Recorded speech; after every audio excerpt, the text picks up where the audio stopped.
All righty, my name is Emily Pitts, and I have the pleasure of introducing our moderator today. You are in for a treat. But first, I wanted to congratulate Innovate Technology Employee Network for pulling this together. This has been an amazing week. On Tuesday, we heard from Amy Mills, who is the barbecue queen. I actually thought I was the barbecue queen, but I was corrected on that. So I've got to order some of her barbecue, as well as I'll be ordering this book, because I've heard so many wonderful things about it and just can't wait to hear from you all. So Amy talked about evolve, innovate, be a life learner, pay it forward. And she said, make sure to ask people, how can I help?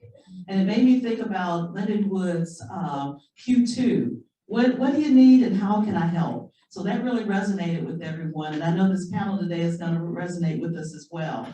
So today we have the pleasure of this distinguished guest. I'm going to introduce the moderator and author, Jennifer Brudeau, and she will introduce the other panelists, the distinguished panelists.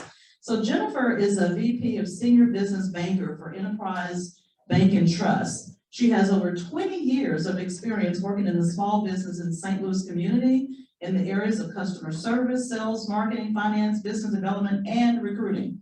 Jennifer earned her BA in Business Administration and has 2 master's degrees in secondary education counseling and private practice therapy. She also has certifications in real estate and leadership. Jennifer was named Top Business Banker, Top 100 People in St. Louis to know and to grow your business by Small Business Monthly, and was awarded President's Circle by Enterprise Bank and Trust. Jennifer completed Focus St. Louis Core Leadership Program, Cohort 72, and Focus St. Louis Leaders. And I was in the best Focus class. Everybody says that. She knows the joke. Yes. She is a published and best-selling author in the U.S. and 8 countries of her book called Owning Your Grit. She's involved in the St. Louis community by volunteering on the Recruitment and Service Supplier Committee for the Associated General Contractors of Missouri, corporate partner for St. Louis Art Museum, innovation mentor for St. Louis University, and committee member for Diversity and Women's Group for the Association of Corporate Growth. Phew, wow. Sorry. I'm tired just thinking about it. And she has 3 boys and is a full-time mother to her young family. So it is my pleasure to introduce to some and present to others, Jennifer Bardot. Thank you. Excited here and sorry for that big spiel. So I'm actually going to allow my panelists to introduce themselves. So why don't we take it off? I guess I will start. So my name is Reona Wise. I am so excited to be back in college. What a wonderful feeling. I am the executive director for an organization called Almost Home. And at Almost Home, we work with young moms between the ages of 16 to 21 and their children, providing transitional housing, therapy services, life skills classes, parenting, mothering, aunting, grandparenting, child caring, all of the wonderful things that we can do to help young moms to be able to become self-sufficient and move on so that they're able to have sustainability for themselves and their children. It has been such a great journey working with these ladies as we put together this story or compilation. See, I'm back in college. Of stories about women who have grit, and I'm excited to be here. I'm also a mother of 6, a wife, and I have 2 dogs. Hi, my name is Cate Morrison. I work with Edward Jones as a financial advisor. My office is in Sunset Hills. And if you didn't know, every time you see an Edward Jones sign, there's usually 1, maybe 2 advisors behind that sign in that building working on behalf of the clients they serve. I personally have about 250 families here in St. Louis, across the country really, that I help to achieve their financial goals, whatever that might be, short-term, long-term, supporting them to identify what their goals are, and then to figure out a plan on how to get there, to achieve it, and then to protect it. I've been with Edward Jones, just shy of 14 years. And I've been an advisor. I'm in my 4th year as an advisor. So I started my career at Edward Jones training and coaching financial advisors. And it was through that journey that I was pulled to the role. I became tired of talking about it and was ready to do it.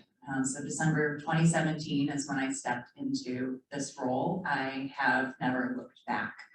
I find it to be the most privileged thing I've ever done, to sit across from someone and to listen to their deepest hopes and desires and often their fears.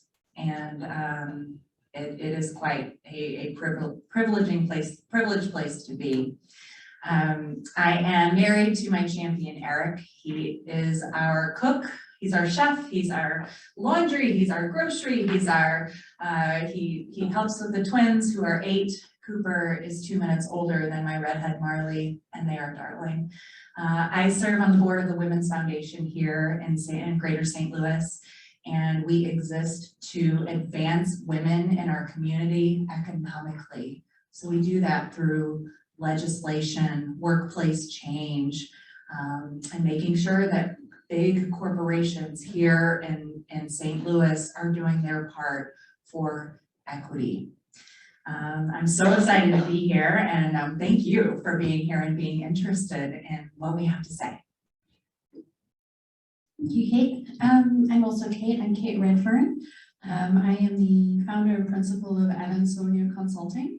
I consult exclusively to nonprofits, specifically with a view to maximizing social impact. So engaging nonprofits and the people they serve in the outcomes that are most useful and available to their clients. I am a South African born American. I became a citizen about 3 years ago. Did not anticipate Missouri being my home, but this is where I have landed. And I serve on several boards for nonprofits in the area. And my practice is focused mostly on St. Louis nonprofits that are advancing equity in our community.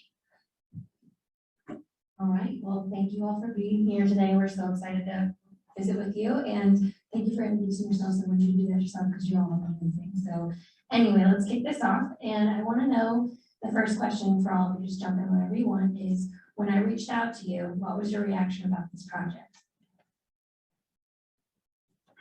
So my initial reaction about the project was, how much do I have to write? That was the initial, but as you shared more about what this project was going to do and the impact that it would have on others that would read, and initially not even realizing what that impact would be until the book came out. And once the book came out and people started to read the stories and say, that sounded like me, or, you know, that was my story, you know, I really saw that the book was needed and allowed for people to be vulnerable and share something that others might have needed to be able to get through their grit situation. I was the last one to join.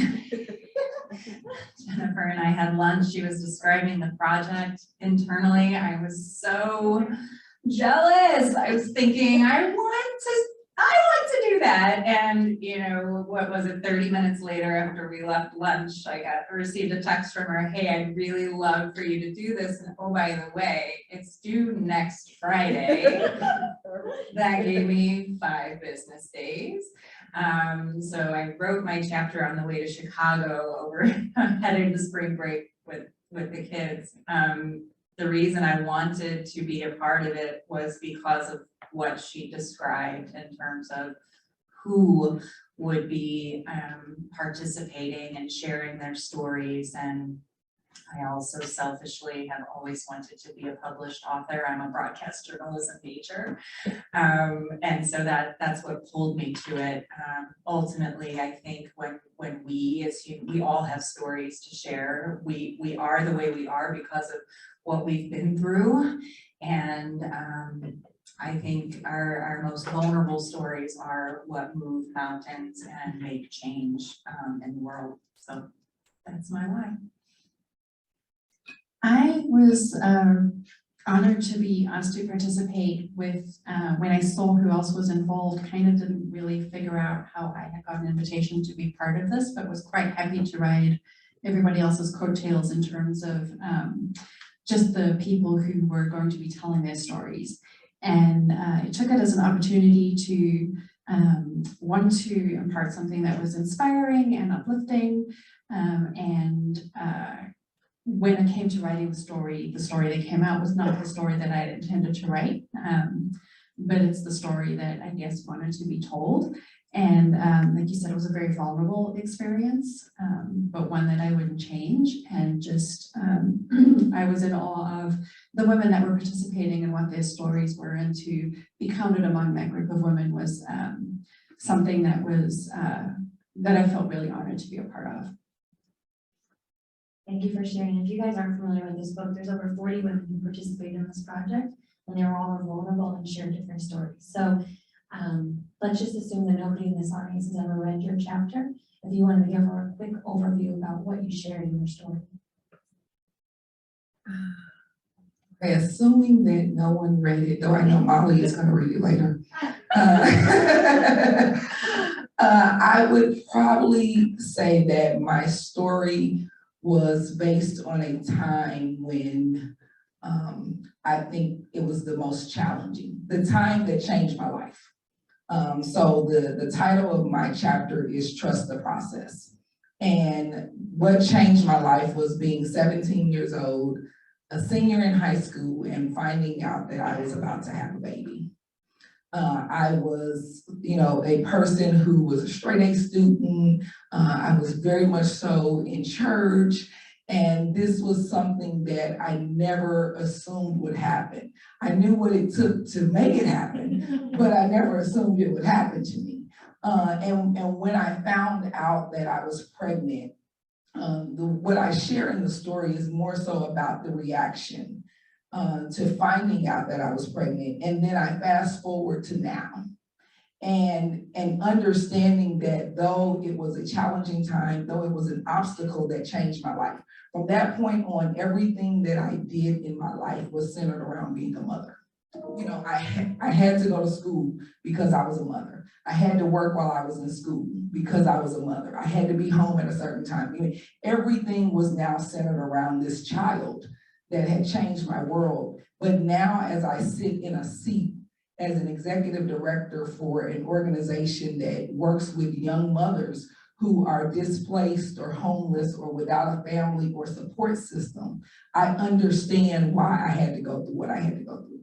I understand that the process was to lead me to this very seat, to be able to help young moms and for them to feel like it doesn't have to end here. It doesn't mean that I can't still fulfill some dream. It just means that the process to get there will look a little different. And I think too, what I love about Reona's story is the story that she tells about that moment where you found out that you were going to be a mom, and the work that you're doing now, like helping other moms live that experience with hope and inspiration, is the part of your story that I love the most. Thank you. Same. We did not know one another before we met after it was published, actually. And so reading your chapter and then reading your bio, it was like, how meant to be could this, it couldn't be more meant to be. So I'm in awe of you.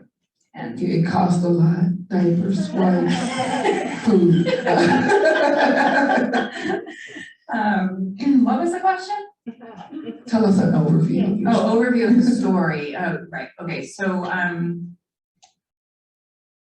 mentioned that I've been with Edward Jones just shy of 14 years. I served in roles where I was supporting financial advisors to be the best versions of themselves, all the while in the back of my head and the deepest parts of my soul thinking, you can do that. You should do that. You can do that.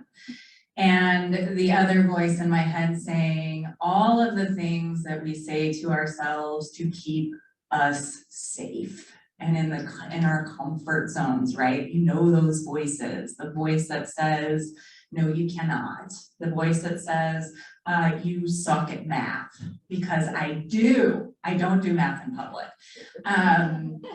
The voice that says you're not professional enough, that there aren't enough people in St. Louis to truly build a sustainable business to support your family or to build the life that you want to have. So my story is about identifying that voice. I named her. Her name is Robin. And overcoming that voice. And it took other outside experiences and situations that made me see what I was saying no to as something that I should say yes to. And it was a moment in Orlando. I was there as I was still working for our headquarters. It was a moment in Orlando where I was there as a coach to do a group coaching session. There were about 250 women advisors in that room. Our current managing partner, Penny Pennington, was delivering a talk, and she said, you know that voice? You know that voice in your head that asks, is this all it is? Is this all there is? Is it? That's your potential. And you should say yes. And I'm thinking, oh my gosh, does she know I'm here? Did she know I was gonna be here?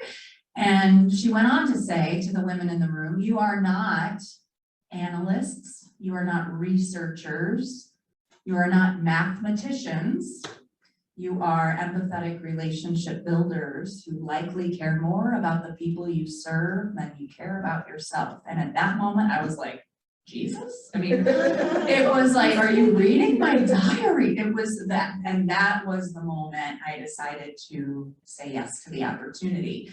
And my chapter somewhat walks through the situations that got me to that point. Well, see, and that's what I love about the book. It's because everyone's story still speaks to everyone in the book. So there wasn't one story that I couldn't say, man, that was me. You know, so that voice of saying, you know, am I professional enough? And, you know, especially, you know, it took me longer. I'm a little bit, you know, less experienced, or, you know, those voices that try to stop you from doing it, but knowing that there's someone else that heard the same voice and, you know, what she did to be able to say, I've got resilience and tenacity to push past that. So I love that this book allows us to see ourselves, not just in our own chapters, but in the chapters of the other women who wrote.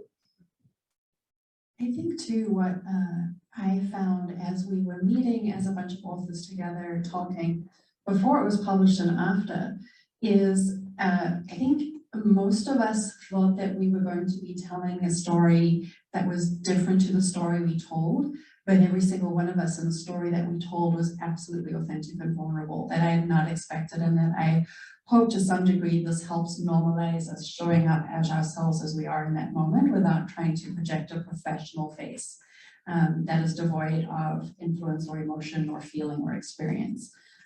That was something that I took away from meeting everyone and hearing their stories. My story was not the story that I was going to write. I was going to write stories about how I as a woman had experienced sexism and at work, or had been overlooked or passed over because of my gender, which I think is something that a lot of women have experienced. When I sat down to write though, it's not the story that came out. The story that came out was about a night when I wrote the story, when I was sitting there with a dog that was heartworm positive on my lap. She was dying, and I was making sure that she didn't die alone. One of my clients is an animal shelter, and I do hospice fostering, which is fostering dogs that are coming to the end of their life.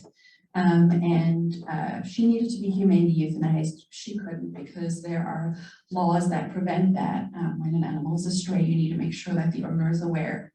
And so I had her for 2 nights. And it was very clear that she was in a lot of pain, and we managed to do the right thing by her.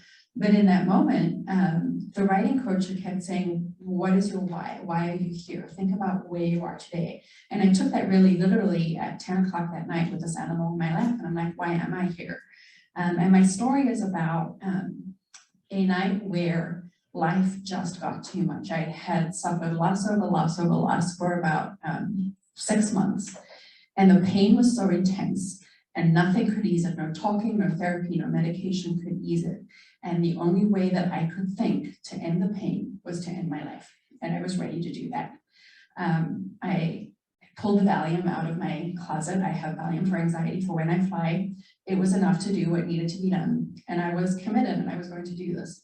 And my shelter dog that I'd adopted about 3 months before and who passed away about 6 months later, sat on my lap and would not. He loved me through the night to the point where I could call people and get the help that I needed and not follow through. And I think I am forever grateful for that. And if there's one thing that I want people to understand is it was a moment, and it was a moment that was very heavy and very strong, and a moment where I was very committed to the outcome that I felt was the only option that I had.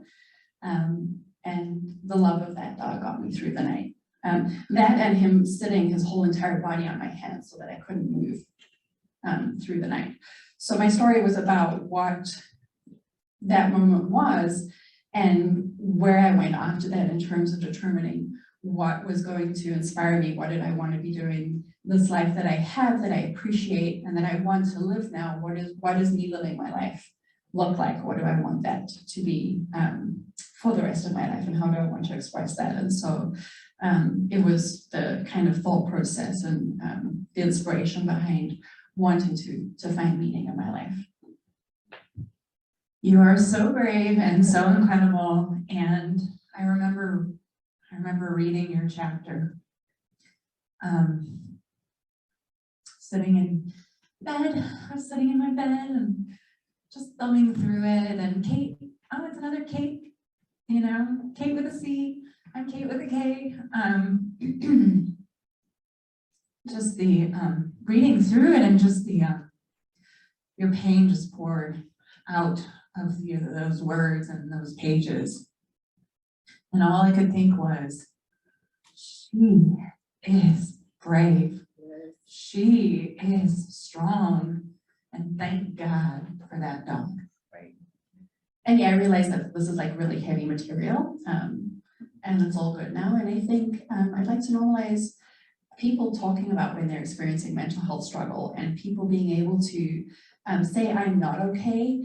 And I know that for me, the most frustrating thing was having people tell me everything was going to be okay, you'll get through this, you'll be fine. I didn't need someone to talk to. What my dog showed me was what I needed was somebody who would sit with me in the dark until I found the light. Without judgment, without expectation, without trying to make me feel better, to just be with me and love me. And that was the greatest gift he could have given me. So thank you. Until I did things. And wow, thank you all for being so vulnerable and sharing your stories.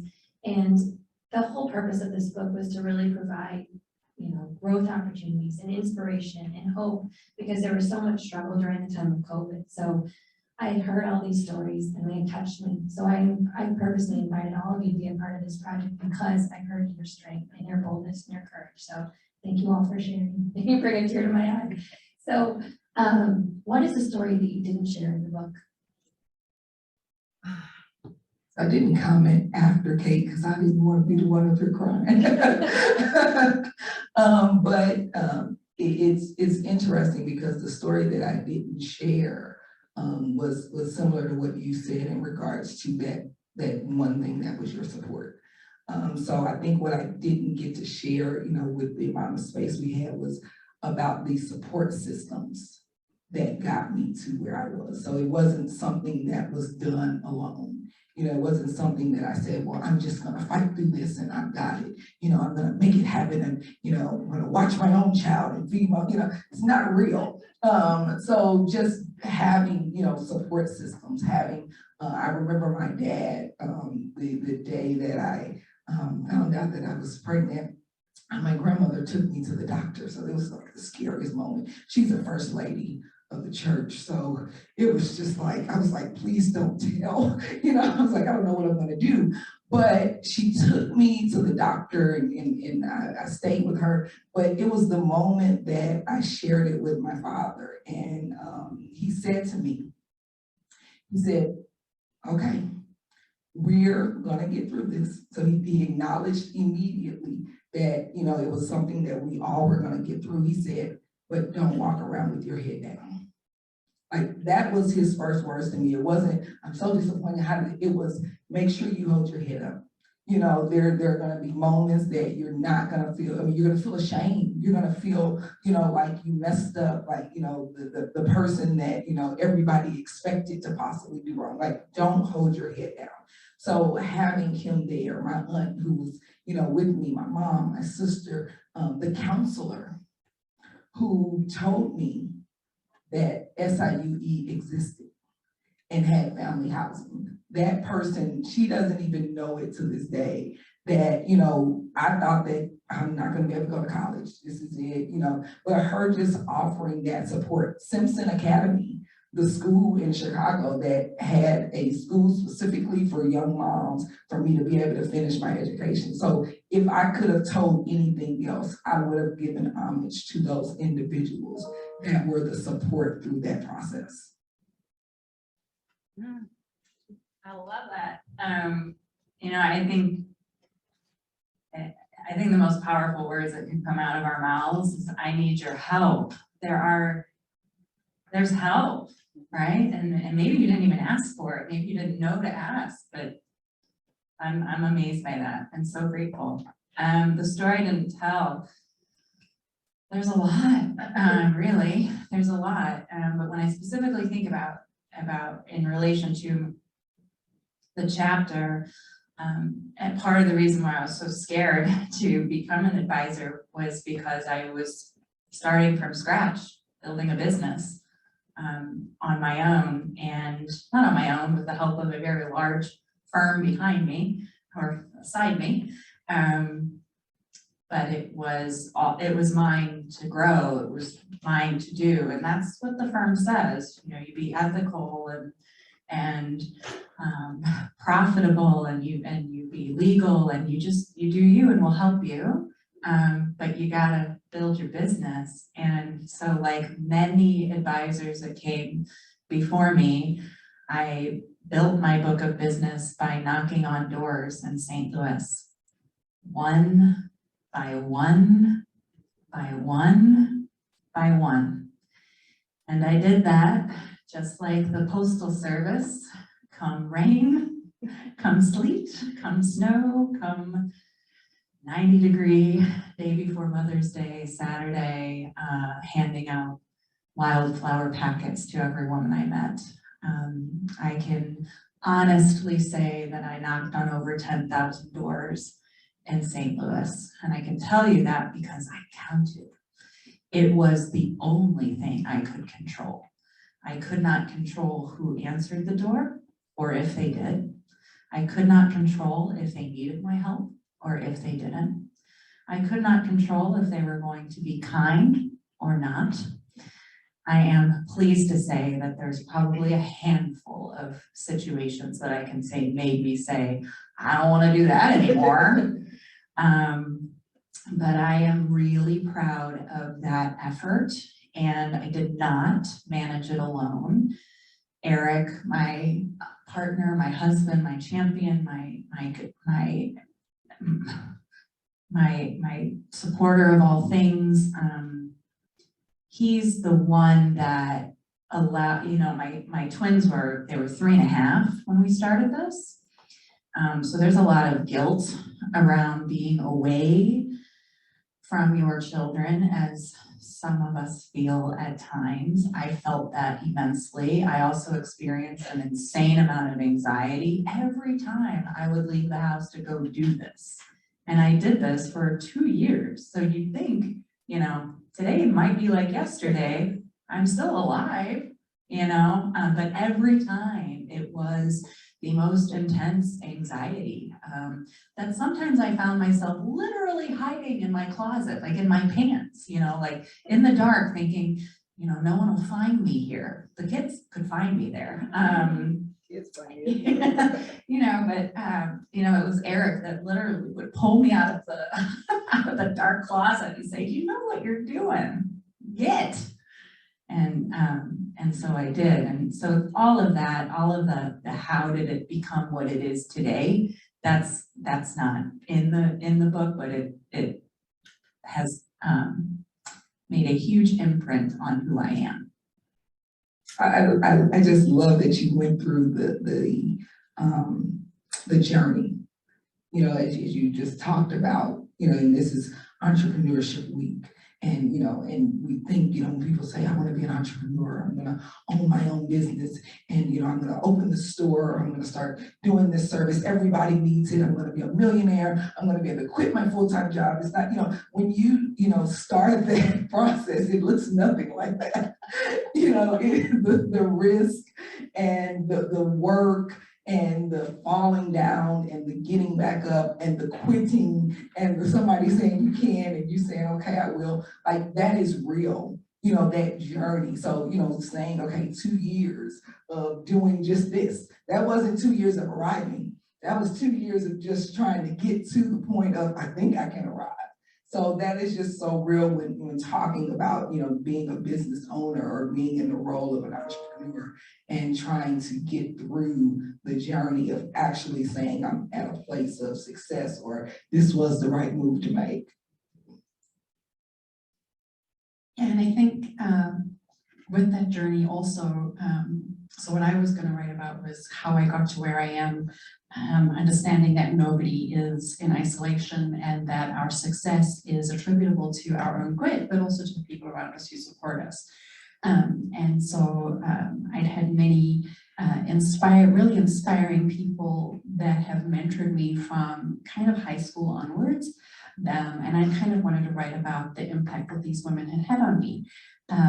It was not the story that came out. The other one that I'd considered writing was, I grew up in a national park in Botswana, which is a country just north of South Africa.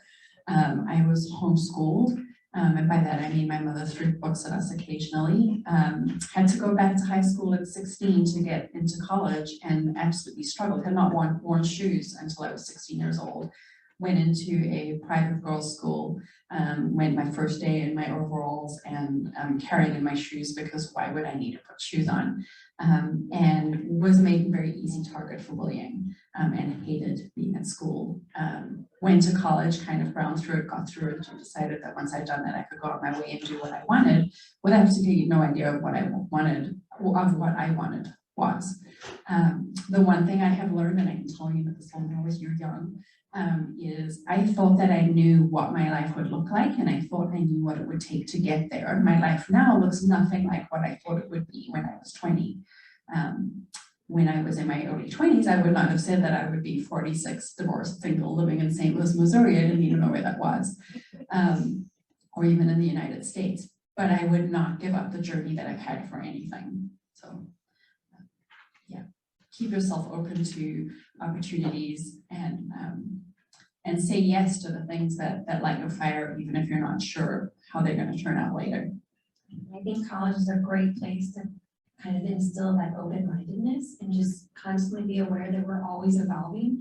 There's never a point in your life where you've arrived and there's nowhere else for you to go.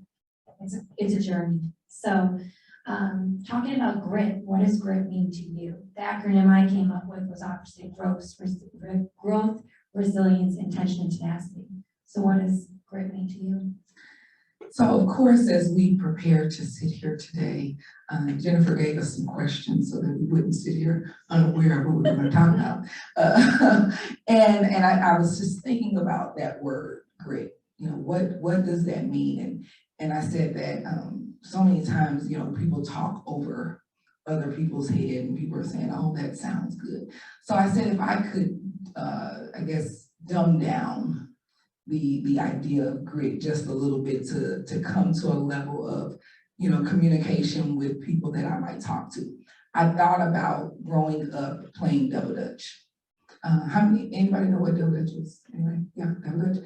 So I think about that jumping of the rope, and I think about the first time starting to jump rope. And I think about jumping in the first time and standing on top of the rope and thinking, I'm never gonna get this. I think about the rope hitting me in the face a couple of times because I jumped in at the wrong time when the rope wasn't actually going around the wrong way. I think about standing on the outside of the rope and that move you make just before you're about to go in, where it's like, I'm doing this. I'm doing it. It's a focus. It's like nobody else can say anything. And, you know, I'm going to get it. I know I jumped in a couple of times and I didn't get it the first time. And I know that rope's going to hurt if it hits my face again, but I want to do this. And nothing is going to make me stop until I jump. And the first time you actually get inside the rope and you jump just 2 times, you don't even gotta go far. It's just like, I did it twice. That's grit to me. Grit is saying, I know that it's gonna hurt. I know that I fell down. I know that I messed up. I know that I need to focus. It's saying, no matter what though, I want this. And whatever it takes, I'm gonna go after it. Did you do like the dancing and everything? Yeah. Oh my gosh, I wanted that so bad. I could get in. Okay, we'll have a jump rope competition later. I'm gonna say, I don't think that there's anything to add to that. I love that analogy. Yeah, you know it's gonna hurt and you want it anyway. That's real. All right, so when your story was launched, what did it feel like being so vulnerable to the public? Goodness. Sorry, let her. Yeah. I'm gonna double dutch. I'm gonna. The first thing I thought was people are going to read this and I'm going to lose all my clients because they don't want somebody who is mentally unstable leading them through strategy that is supposed to help the organization succeed. For me, that was a very real fear, and I think it is a pervasive fear that stops people from talking about their mental health and needing help. That literally was my fear. Was COVID was a very, very hard year for me. Jennifer does not talk enough about herself and what she does. She saved my business through Enterprise Bank, and I will forever be grateful for that. And so coming out of COVID, COVID hit us in March. By May, I had lost 80% of my clients because they've frozen all contract work. And my consulting is my exclusive source of income. It was fine and did not expect it to go on as long as it did. By September, people started coming back online again as they realized that it was not as apocalyptic as they thought it would be. And so, this launched around that time, and I was like, what if I lose all my clients because they can't trust me, because they think that I'm crazy or unstable or any iteration of not fully present and able to do the work. That was my fear.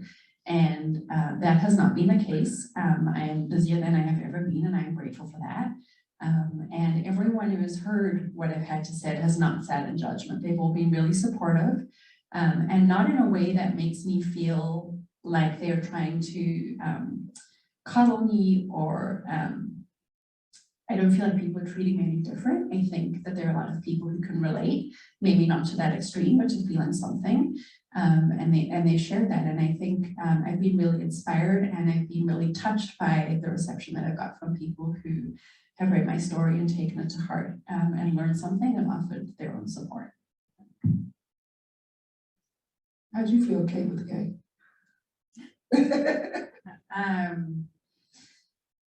So I'm in a highly regulated industry, which requires most everything I do to be approved through various channels, including my written word.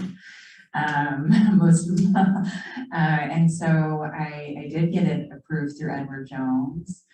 It was a story about my journey to the financial advisor role, which did include a few situations where I'd applied for a leadership role.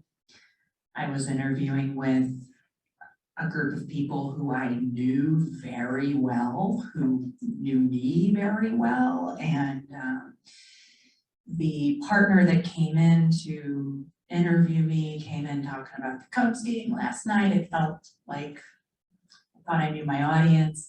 At the end of the interview questions, you know, they said, Cate, we're done with your behavioral-based interview questions. And I said, rock on. And that was why I didn't get the job. I learned later when I asked for feedback that they questioned my professionalism because I said rock on in that moment. They questioned whether or not I could be trusted to lead other people or to be in front of financial advisors. Meanwhile, I was traveling around the country delivering group coaching sessions by myself to hundreds of them. So that was a tough pill to swallow. I am most grateful for that moment now. Another part was that I asked for more money. I asked for my salary to go up.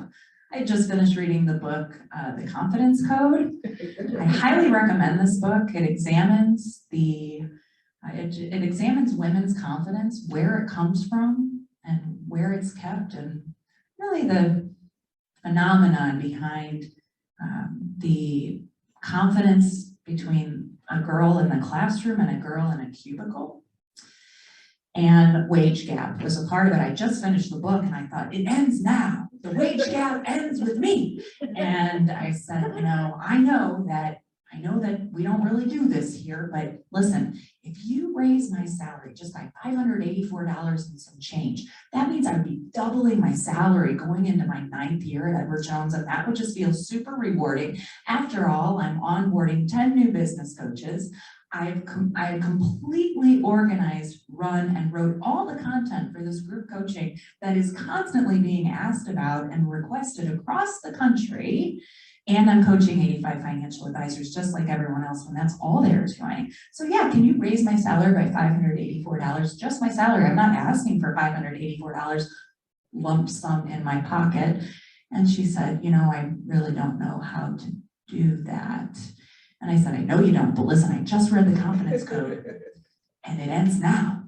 And it was about 2 hours that she came back to say the answer is no. And that was the moment, you know, I was just like, okay, all right, I've got to move on. And so I was very nervous about and I'm nervous saying that in front of Emily Pitts even, who is a retired partner of Edward Jones, y'all, 25 years at our firm. I was very nervous about my colleagues reading the chapter. I was nervous about leadership at our firm reading my chapter. And I also know I'm not alone. And so I did. The response has been phenomenal. The title of my chapter is Rock On. And I can't tell you how many people that will just say, hey, Cate, rock on. And I'm like, oh my gosh, they read it. They read it, you know? So the response from leaders at the firm, from associates at the firm, from my own personal network, it's been really phenomenal, very supportive, and people saying, good for you. And I'm proud of that. I was somewhat in awe. I think I probably was one of the people who was, I think like the day before, I'm like, okay, I'm gonna post it, you know, and it was just overwhelmingly surprising, the support. You know, like I'm not a big social media, you know, post just to post again, or, you know, let me see how many likes I get, you know. To me, I feel like you post with purpose. So it just, you know, I was like, this is what they said we're supposed to do. The marketer said to post and go silent, and, you know, they gave us all these instructions, and I'm like, I'm gonna follow. And it was so overwhelmingly surprising how many people were just celebrating. And it wasn't just the people that I knew, it was the other authors. I mean, it was an excitement and a joy that came with it. And, you know, I wanna say thank you to Jennifer, because Jennifer, you know, could have said, I want to write this story and I know all of you all's stories, and I'm just going to create a book that tells stories about all these women that I know, and I'll just take all the credit and I'll do it. But that wasn't what she wanted to do. She said, you know, this isn't just about me. I want to share in this. I want other women to come together. So it wasn't just about writing the story. It was about the before and the after of, networking and talking. And, now I talk to these women, people I didn't know, have become people that I talk to and, want to hang out with and karaoke and play Scrabble, so I definitely want to say thank you, Jennifer, for, extending, the invitation to be able to, join these, amazing co-authors. And then I want to ask you a question. I want to ask, was this what you expected? When you put all of this together, was this exactly what you expected? I think this is bigger than I could have ever imagined. I mean, when we became a US bestseller and then in 8 countries, first bestseller, and then having everybody share their stories, it's more than I could have ever imagined. So when I first envisioned this project, I really wanted to inspire other women just because I'd heard so many struggles, and I'd gone through Focusing Those Women in Leadership program, and I really got to know other women in our community, and there was so much pain and hurt, but by sharing our stories and supporting each other, there's so much growth. And it's also therapeutic in the sense where we're able to relieve our stories and then invite other people on our journey. So it's bigger than I could have ever imagined. And I named my chapter Fight for You because at 9 years old, I was told I was never going to graduate from high school. So I've always kind of done things my own way. I'm a first generation college student. So publishing a book was something I never Right now, thought I has could 2 do. master's degrees. And I do I have 2 wasn't gonna master's finish high degrees. school. Yeah, I finished high school. I finished high school and got a couple of degrees. But yeah, this is something I never thought I could do, and I couldn't do it without any of all of you guys that participated. So thank you. You gave me too much credit. And too, Jennifer was named, as we heard in her intro, she was named 100 people in St. Louis to know to succeed in business, and that is hands down an absolutely true statement. When I met Jennifer last year, she's a super networker. She connects people, she cares about people, and she wants us to succeed. And seeing how she was advocating for everybody else I would never have imagined that she had experienced the things that she had in her journey. And so reading her story was an inspiration too. Literally, if I'll steal your story, she was told that she wasn't going to graduate from high school, and you told the story about your mom advocating really hard for you and really committing it to get it done, went and got her degrees and just lives to help other people, and she lives that every day at work and in her personal life. And I am very grateful for our paths crossing and for it culminating in this project and meeting all of these incredible women. And we say that about each other all the time, and it's sincere and it's authentic. And I wish for everybody to have as supportive an experience as this has been, and building a community. So. Thank you. Well, I guess now's the time where we can open up for Q&As. We all want to start crying, but these are my girls. Like, I was never in a sorority. Not gonna cry. These are my girls, and it's really important to have a sisterhood like that, or people who can trust and be supportive. So if anybody has any questions, now's the time.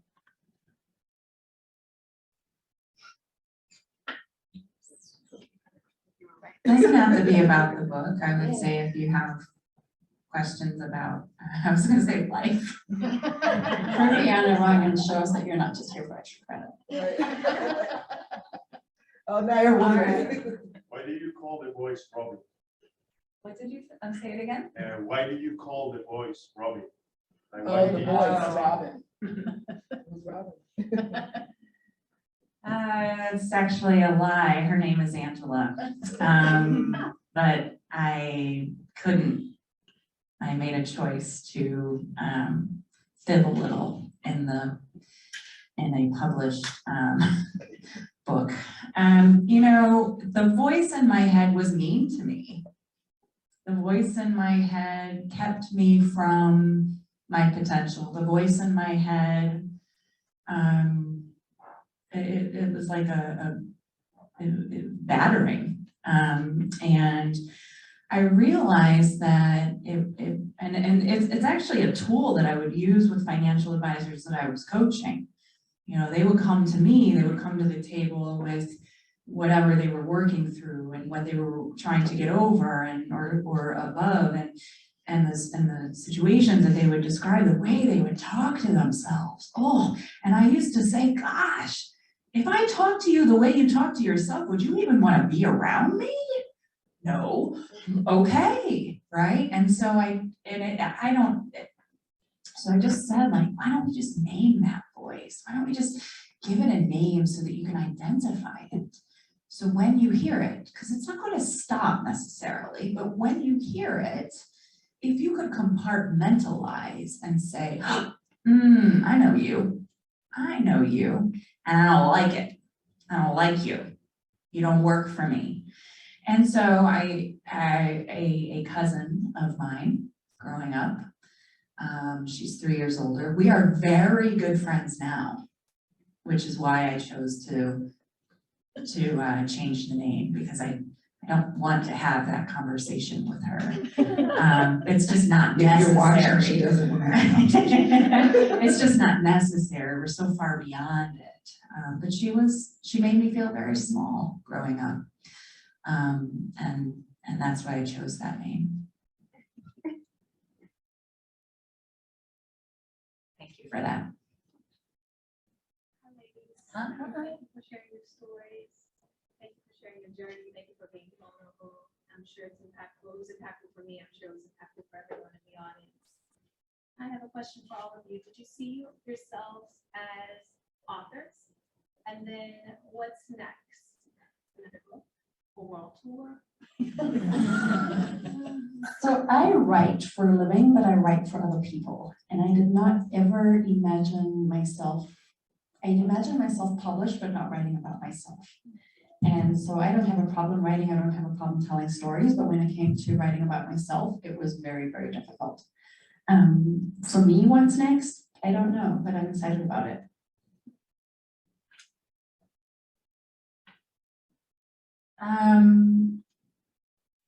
Yes.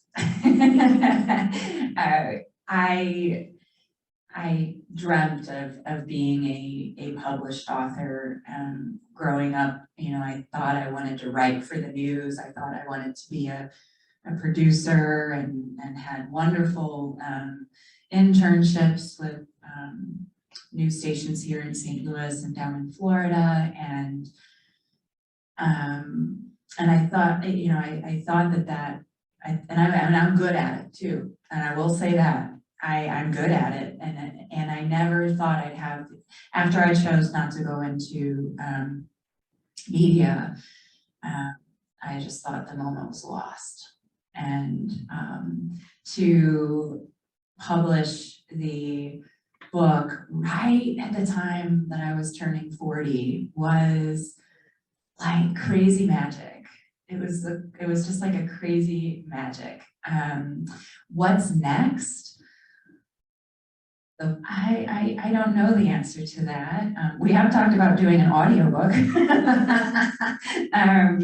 But you know, what's next? I don't know the answer to that either. But my goal and the reason I do the work that I do is to support women in our community to be financially independent, whatever that means for them, and to trust that they have someone that they can say, I don't understand that, I don't get it, say it again in a different way.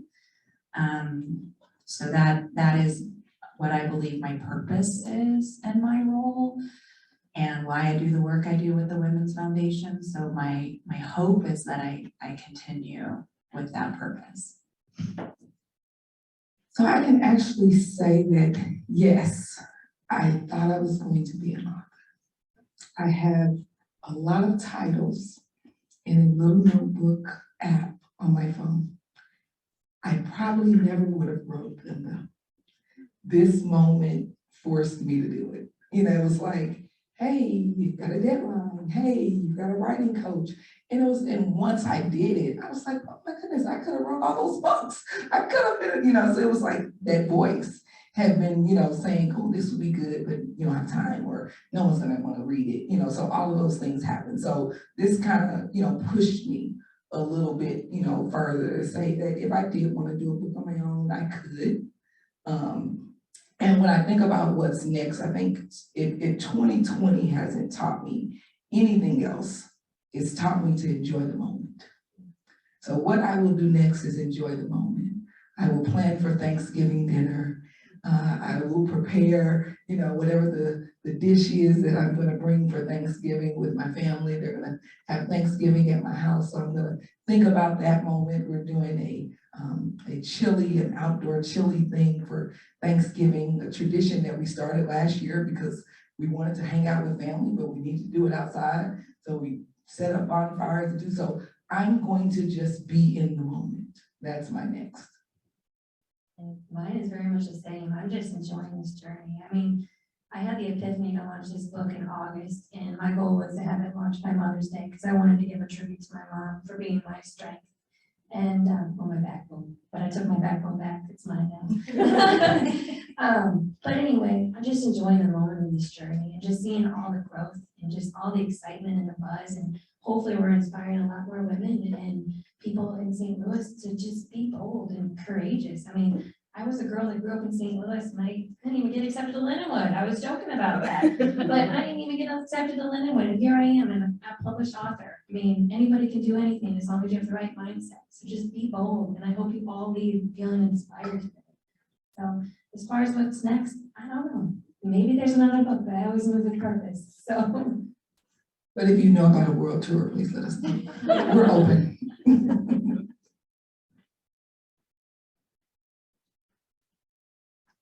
One question in the back. What in your life are you most proud of? And why? Like, is it the book? Is it being a mother? Oh, sorry.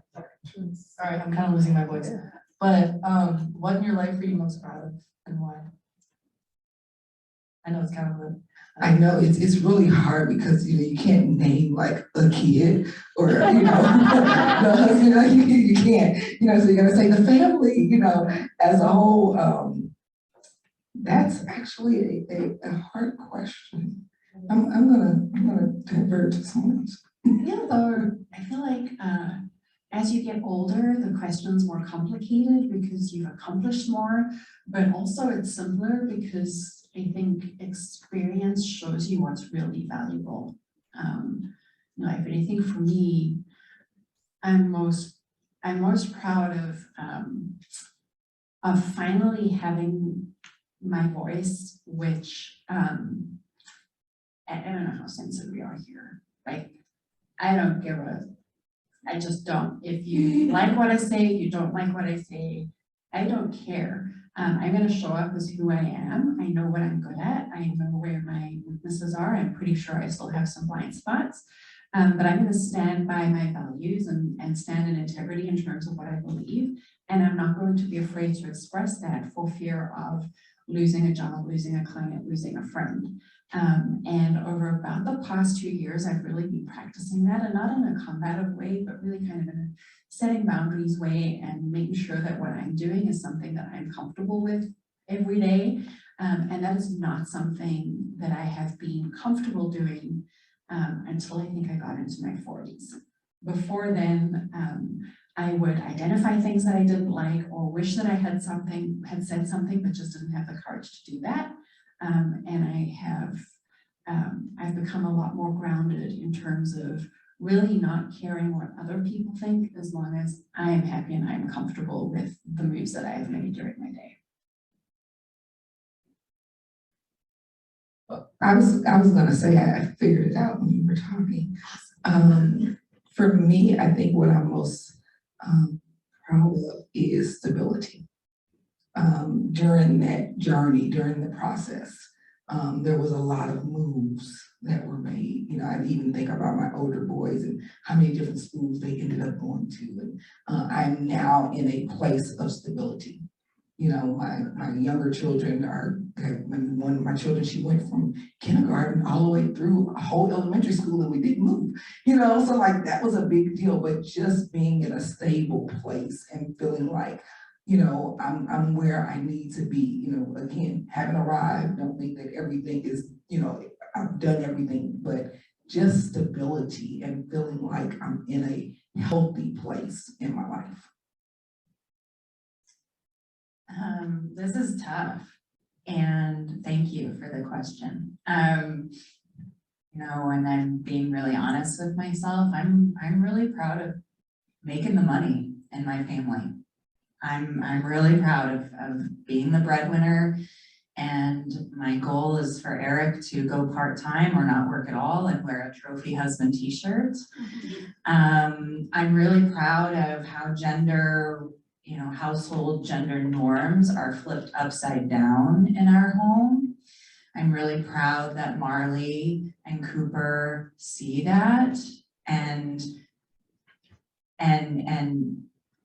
you know, this industry, financial services, we are 18% women. At Edward Jones, it's a little bit better than that because we work really hard on it. Emily knows that. So, you know, I'm one of few in a room many times, and I'm also really proud of that too. But yeah, yeah, I mean, I've said it. I like making the money. I like making money too. And I'm in obviously a male-dominated industry in banking, so I can relate. But for me, I'm pretty feisty, and I like to, I guess I'm proud of myself for finally finding my voice. And in my chapter, I talk about that because I almost didn't get accepted to graduate school because I was informed at the wrong start time. And I literally banged on the door when they were making their final decision who was going to be accepted. I said, no, I don't even know if I'm going to reapply because you gave me the wrong start time. And I drove here and I took time out of my day. And I was able to secure my graduate assistantship and my graduate placement because I spoke up. So I'm proud that I found my voice. I'm proud that I help others find their voice. And I love advocating for women and minorities and children and any underserved community in our city. And I love being a mother. Like having the patience and empathy and resilience to be a mother is really difficult. And it teaches me a lot of growth opportunities every day. So first of all, this has been amazing. You all are just an inspiration, I'm sure, to everyone here. Cate with the C, you opened the door on not vulnerability, oh my God, authenticity. And it just made me cringe, Cate with the K, when you said go rock on, and that hindered you from getting that position.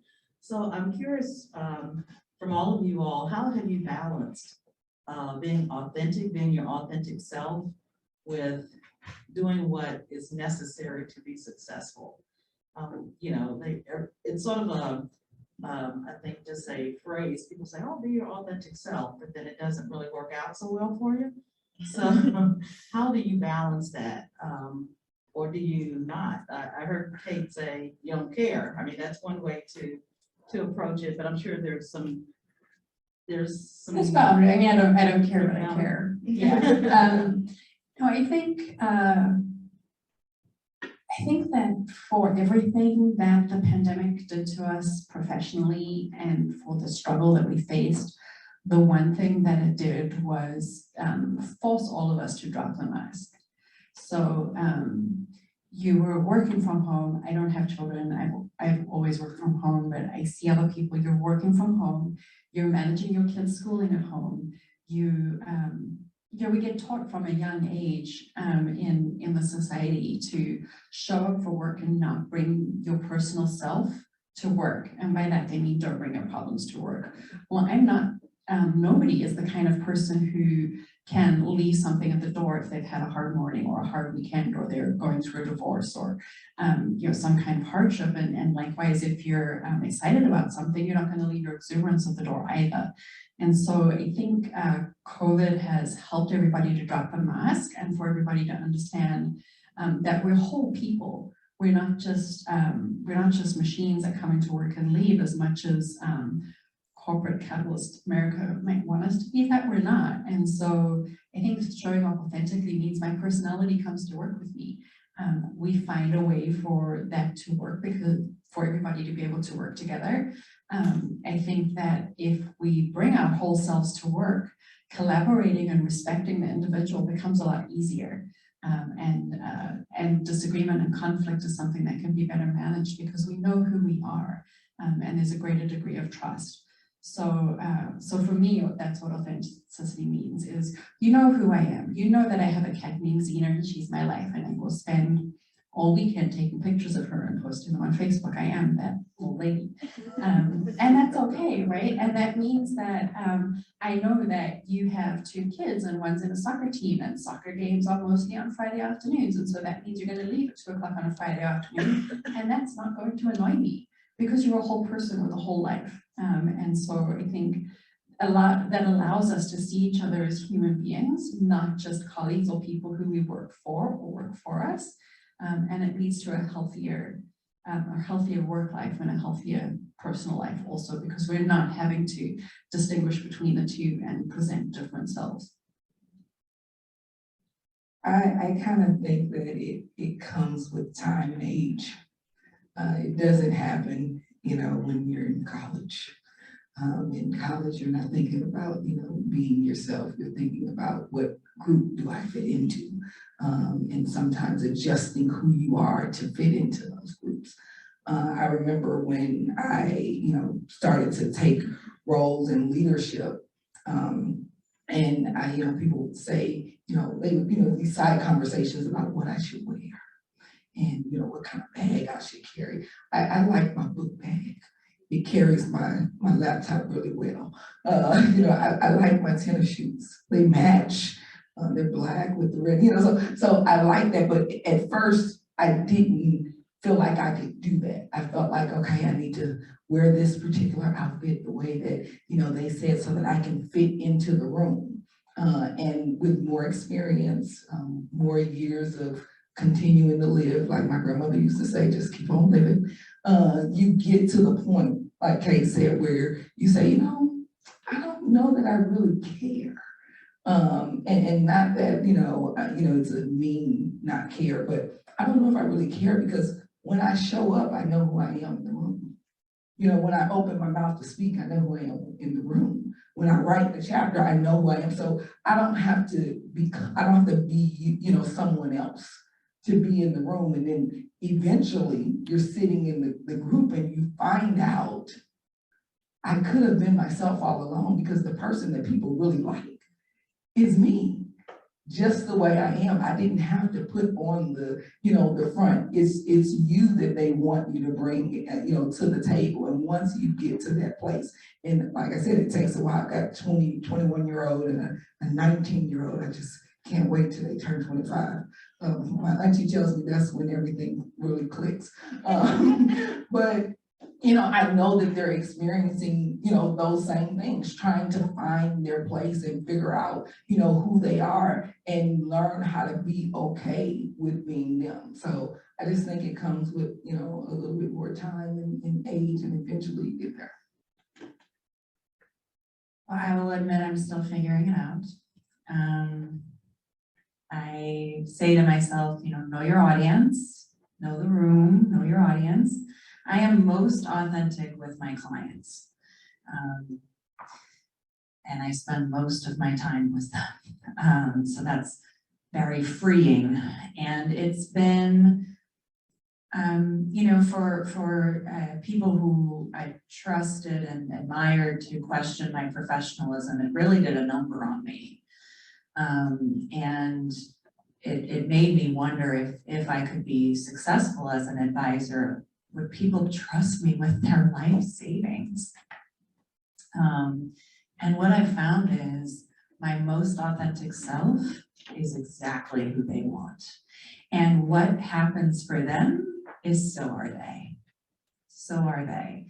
And I, when I was writing my business plan, I was talking about, thinking about my ideal client, and the first thing that came to my mind was someone who cusses.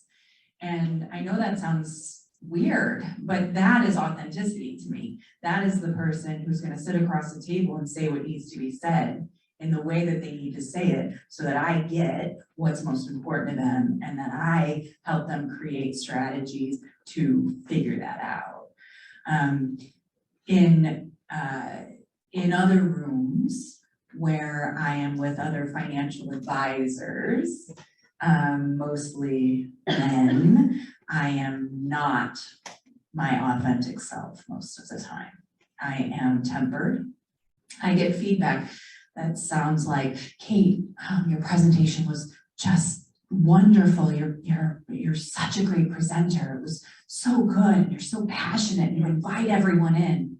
You know, something to work on, Cate, is you're so passionate and it's just too much. What do you do with that? So I'm working on it. I'm figuring out where I belong in some settings. But where I spend the most time and where it means the most, I'm completely me, and it's perfectly fine. Are there any women in the room who've been told that they're too much? Yeah, you are everything you need to be. Take up every inch of space that you want to take when you go into a room and do it unapologetically. You are not too much. Woo, amen. That was awesome. Yeah, I'm very much take it or leave it kind of girl, and in my chapter it says one of one, because we all are one of one. So it's important for you to show up as yourself so we can truly love who you are and who you're meant to be here on this world. So. And be okay, with not being liked by everybody. Yeah.